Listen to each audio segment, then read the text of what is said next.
नमस्कार मेरे प्यारे बच्चों।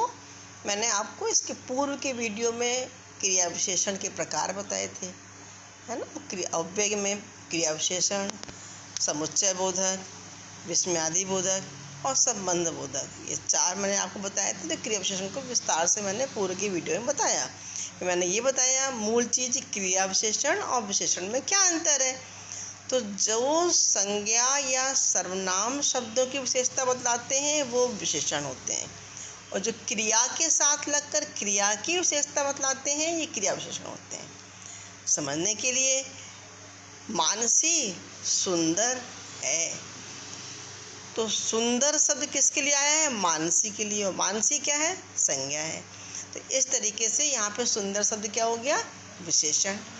अब दूसरा देखिए, मानसी सुंदर लिखती है, तो सुंदर शब्द किसके लिए आया? लिखावट की आया, लिखने के लिए आया, और लिखना क्या है? क्रिया।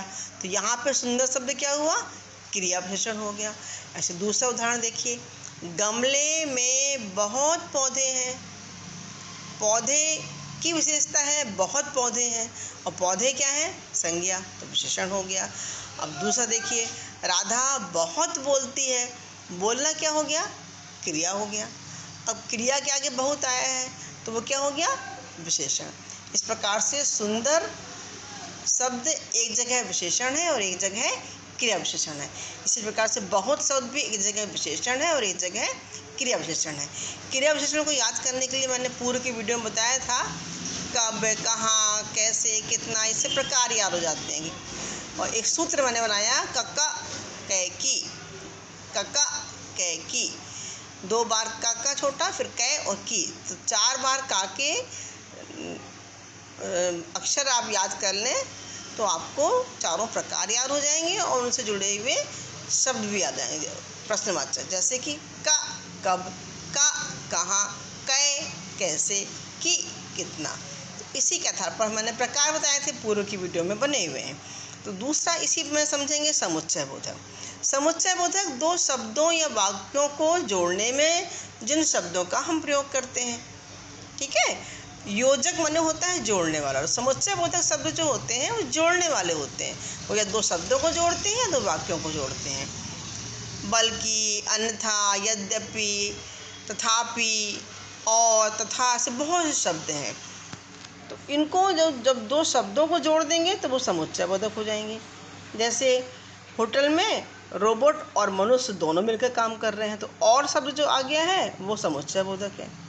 रोबोट ने बिल बनाया लेकिन उसमें कुछ गलती हो गई, तो लेकिन शब्द जो जोड़ रहा है वो जोड़ रहा है रोबोट और उसमें कुछ गलती हो गई, तो इन दो वाक्यों को जोड़ रहा है। तो इसमें भी यहाँ पर लेकिन और ये जो है समुच्चय बोधक शब्द है।